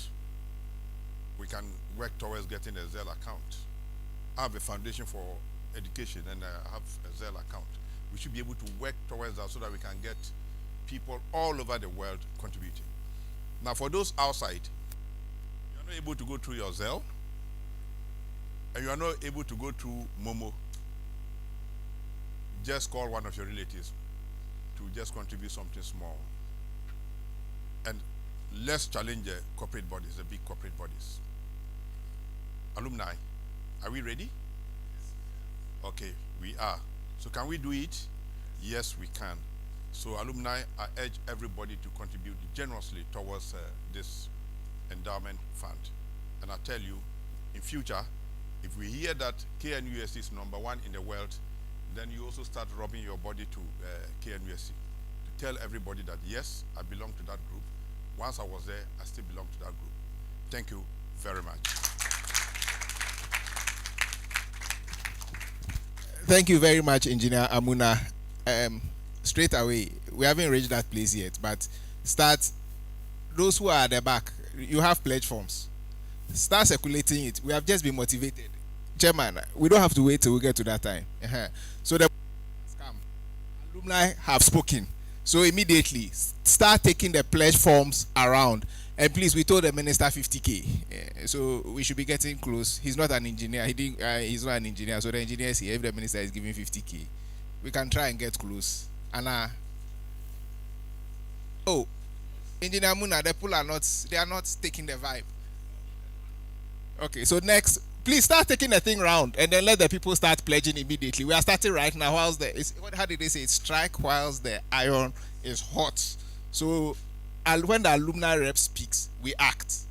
When alumni rep speaks, we act. Next, we'll be listening to the remarks from the Pro Vice Chancellor of the Kwame Nkrumah University of Science and Technology. He's in the person of Professor Ellis Owusu Dabo. Prof, please, I haven't finished introducing you.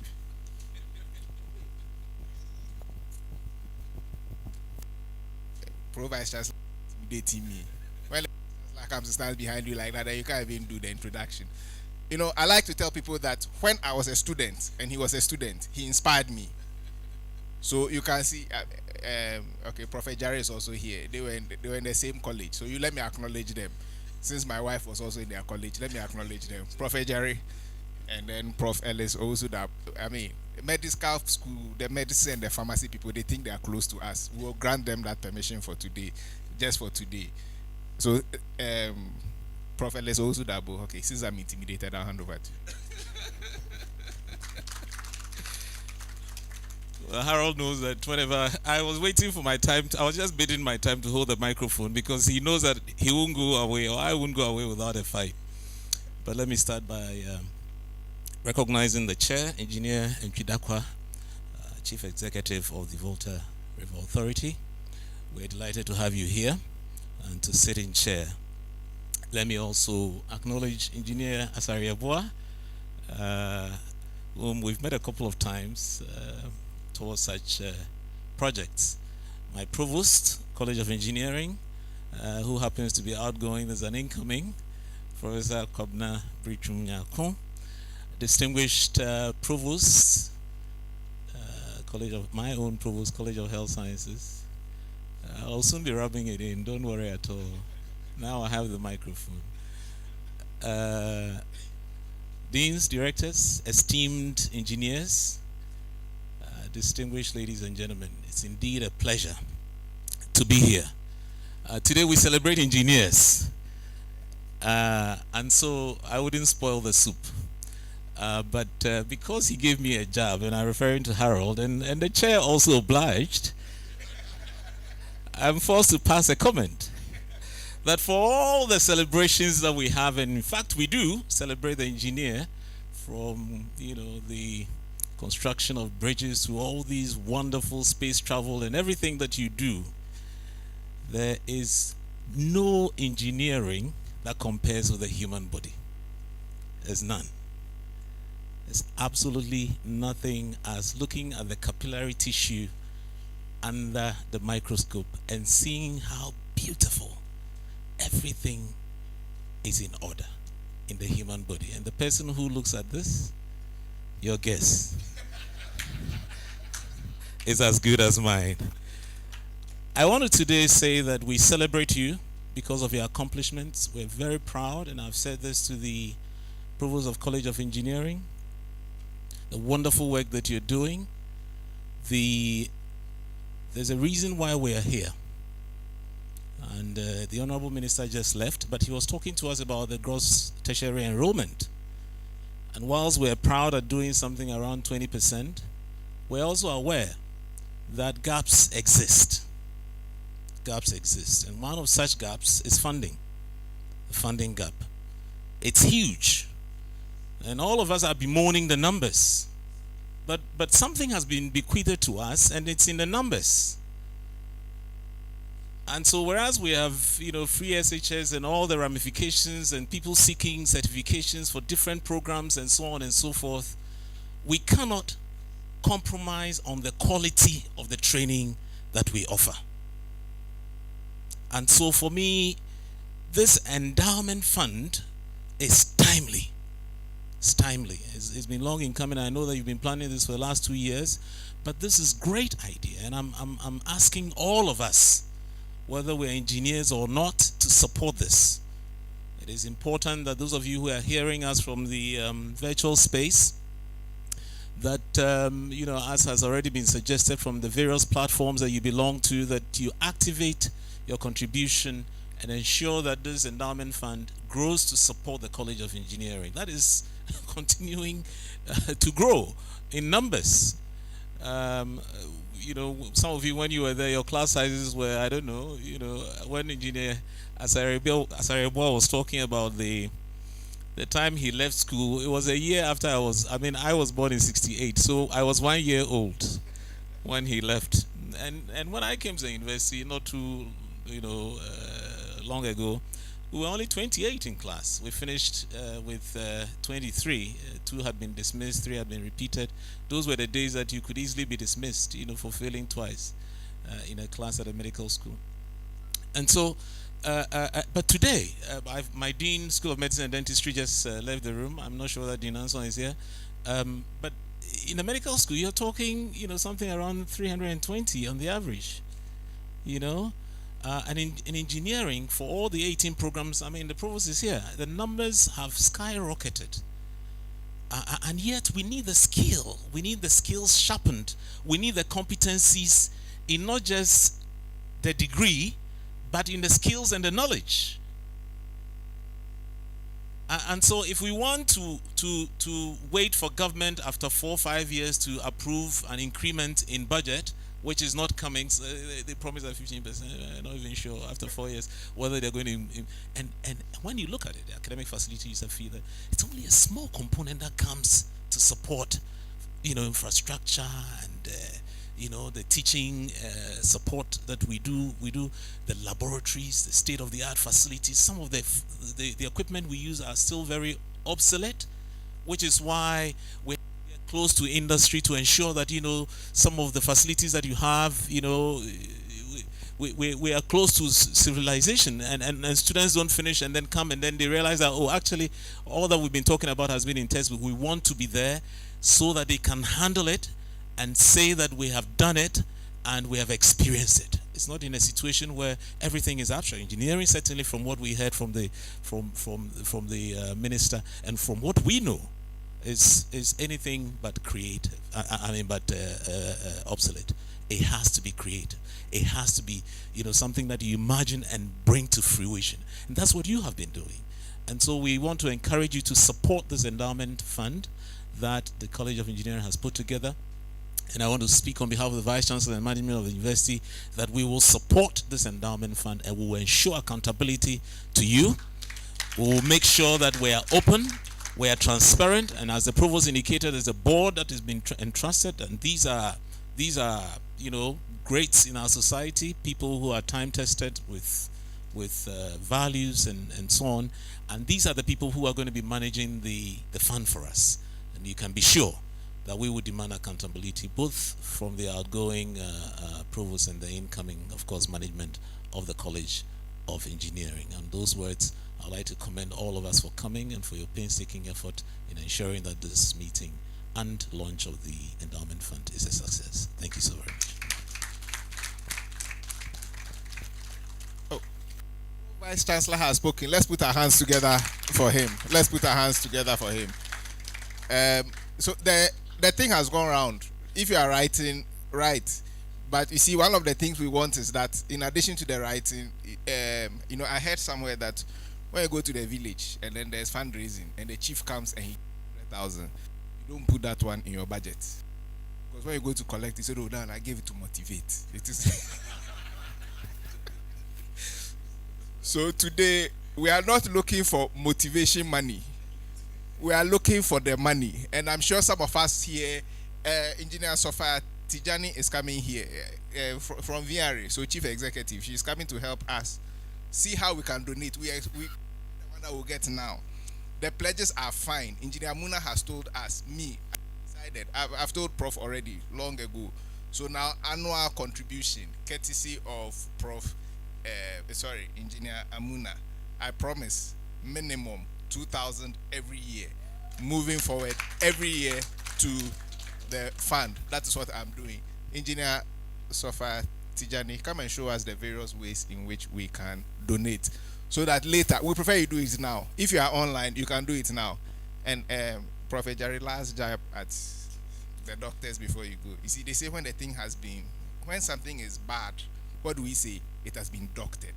When the thing has to be done well, what do we say? It has been engineered. Thank you very much.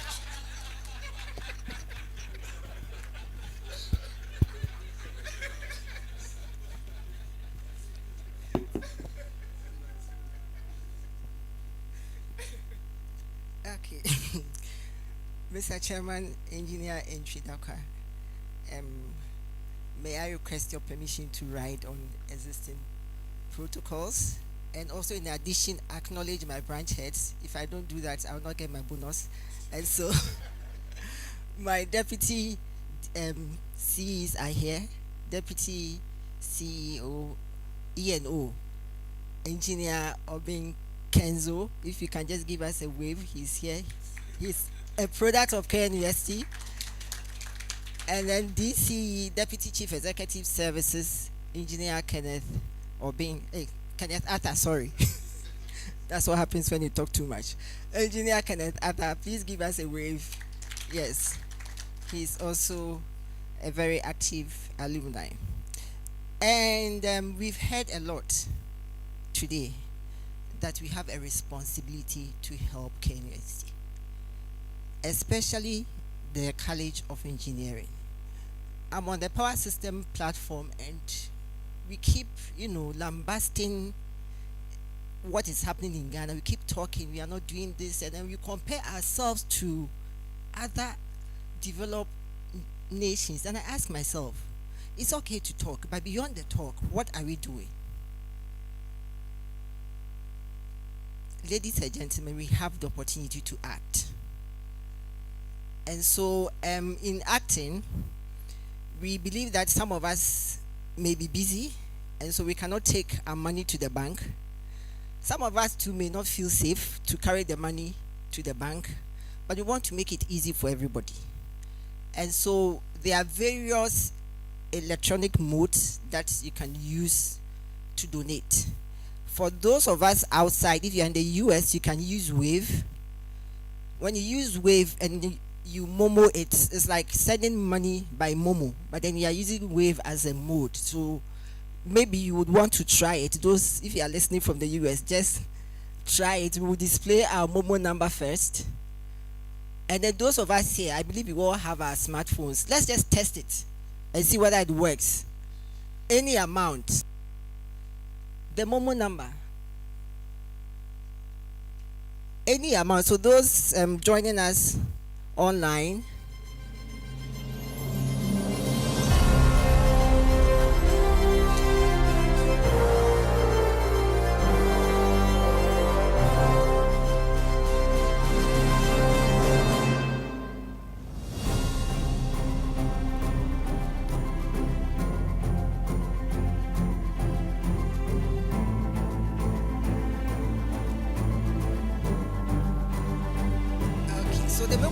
the Momo number will come. But if you are seeing the link, if you click on the link, you see see the Momo number. So let's try it and see whether it works. I don't want to leave here without trying it.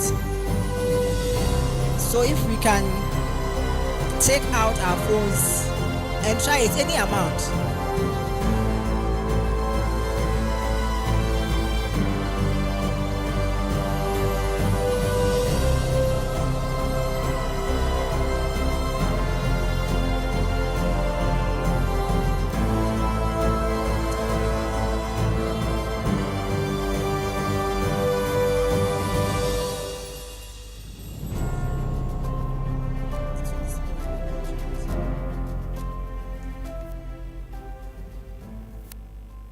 Pipeline, please.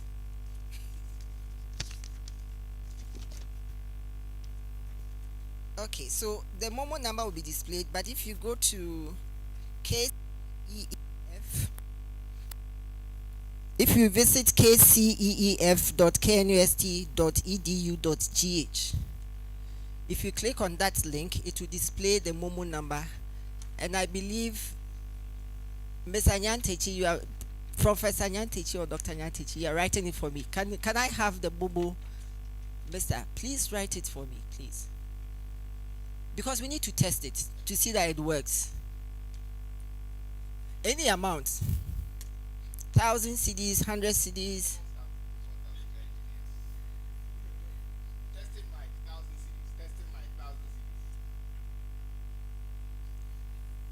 So you can it if you're in the US. You can use Western Union if you're in the UK or anywhere else in the world. We have our Momo number. In addition to the Momo, we also have the direct transfer. So the bank details will also be displayed. So you can transfer from your bank account. If you want to try that one, if you have your smartphone, you can also try that one so that we are sure we can establish here that it works. You can transfer from your bank account to the funds account.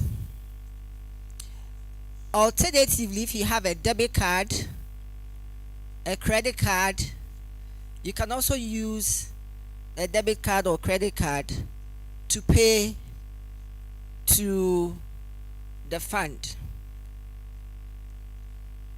You will not pay any e-levy. This is for education. So you not pay any, even if you have to pay small e-levy, but you won't pay e-levy.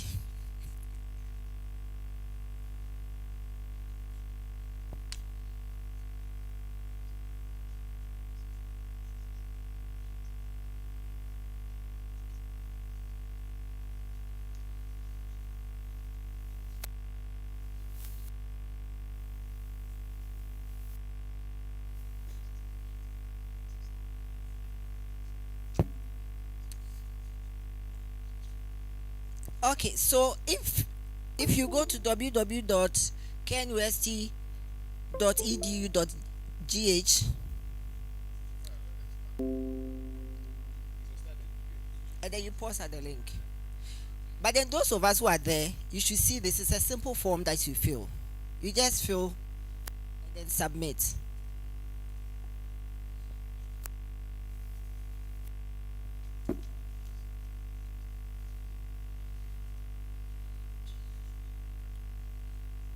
Don't worry, we are going to engineer a solution.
Okay, so if you go to the website, either you are using a debit card or you are using a mobile money.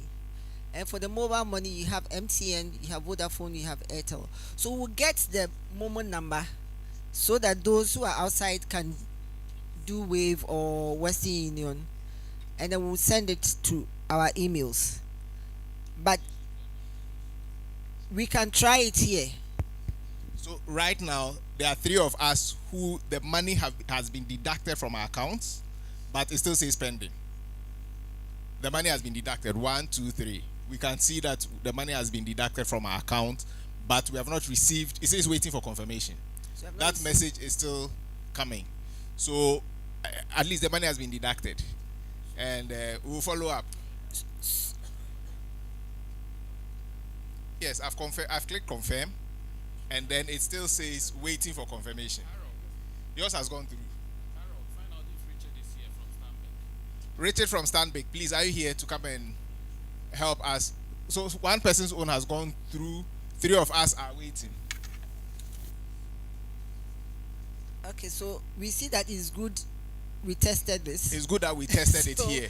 Okay, so we've identified where the challenge is, so we'll try and resolve that. But then you can pay through all those electronic mediums.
had a very successful event, and I'm privileged to have chaired this.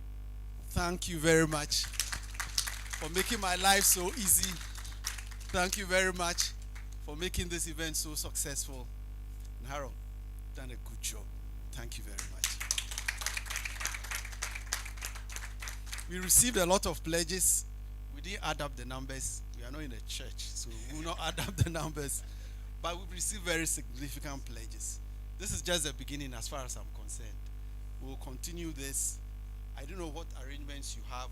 I think fundraising is an unending event. This shouldn't be the first, and this shouldn't be the last. We in VRA, we are ready. If you call us anytime, whether at Tech, whether at the College of Engineering, we will show up. If you want us to use our network to get our other colleagues in the industry to assist, because we also employ engineers, we are willing to do that. So we'd like to provide that leadership. And so I'll just reiterate a few things, and then I'll throw a question to Harold, then we'll bring this thing to a close. As beneficiaries, I believe that we are convinced that each and every one of us, whether alumni or institution alike, will continue to make our contributions to this fund. As you said, my good friend, it's an unending event. Every year we need to donate because the college is going to continue to exist and it will need our resources. I have no doubt that the pledges that we have made or that have been made today will go a long way to help the college achieve its brilliant vision.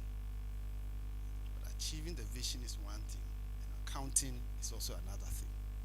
We all have to feel comfortable that we've helped our alma mater and we've got the results. And as engineers, we are after results. Okay. So we are willing to also help there, provide any guidance that you will need.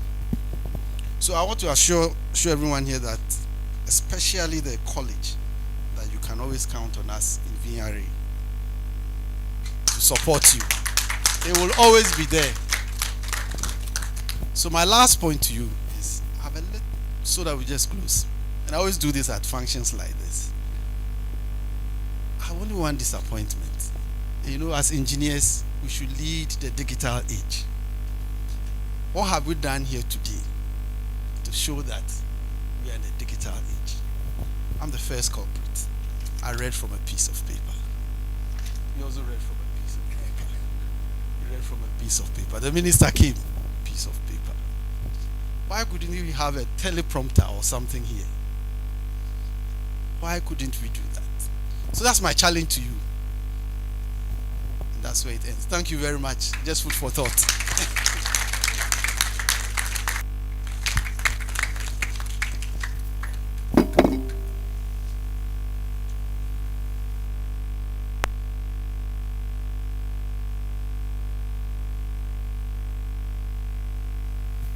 Society of VRA Engineers at source deduction every engineer salary every month.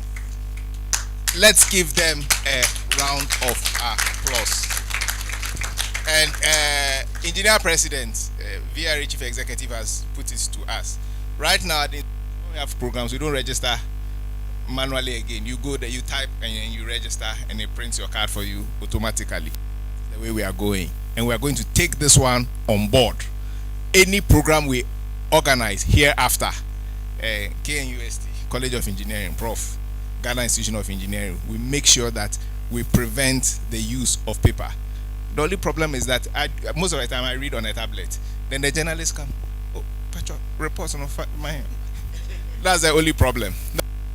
When they say that your email, then you see the journalist scratching it. I hope we'll give them QR code. Okay, no, we'll finish our own before we buy tablets for the journalists. So, on behalf of the chairman, we'd like to say a big thank you to all of us for our presence and our show of, what adjective should I use? Show of, is it love, commitment to our alma mater? Patriotism. As they say, Everton, that's the Ghanaian English. Everton. We've shown all our intestines, our marrow, our duodenum, that are here. Henley's Loop, everything, all of it. We have used it to support KNUST, College of Engineering, and will continue supporting. Engineer Reverend Prof. Na Charles Anum Adams, closing prayer. Well, thank you very much, MC, and I want to add my voice to what has already been said before the closing prayer, that I think the way we can make this thing work is what the alumni rep said. We have to continually give, if it's by standing order or some kind of regular deduction from your account. I think that's the way it works, and I think we should all try and do something like that. Shall we be upstanding and say that?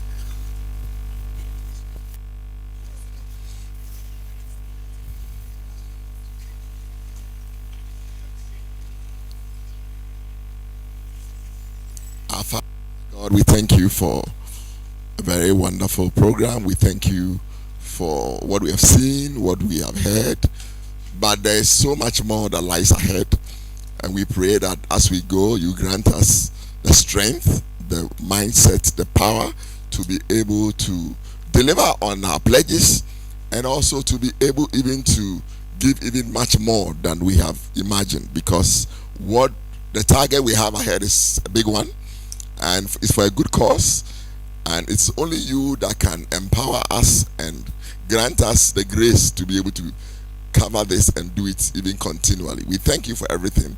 As we go, we ask for journey mercies for everyone. Take us home safely, and we shall be careful to give you the praise. In Jesus' name, amen.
gonna show you how to do it.